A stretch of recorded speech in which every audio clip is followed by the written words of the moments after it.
In chapter 23, Pilate finds out that Jesus is from Galilee, which belonged to Herod Antipas's jurisdiction, and so he decides to send Jesus to Herod. After questioning Jesus and receiving very few replies, a disappointed Herod, who had hoped to see some miracle, sees Jesus as no threat and returns him to Pilate wearing an elegant robe.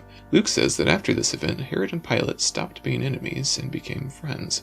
Pilate says he will punish Jesus and release him since his crimes are negligible, but the crowd demands that Jesus be killed. He pleads with the people 2 more times before giving in to their demand to have Jesus crucified in the place of a known terrorist and murderer being kept in the prison named Jesus Barabbas. The soldiers lead Jesus away and grab some guy named Simon who is from the North African city of Cyrene, and they force him to carry the cross for Jesus. Luke also describes an interaction between Jesus and the women among the crowd of mourners following him. The Gospel of Luke has Jesus address these women as daughters of Jerusalem, thus distinguishing them from the women whom the same Gospel describes as the women who had followed him from Galilee and who were present at his crucifixion. Jesus is taken to the place of the skull and crucified with 2 other criminals, one on his right and the other on his left. The rulers, the soldiers, the people, and even the criminal next to him all mock him. One criminal, however, rebukes the other and asks Jesus to remember him when he comes into his kingdom, and Jesus promises to see him in paradise later that same day.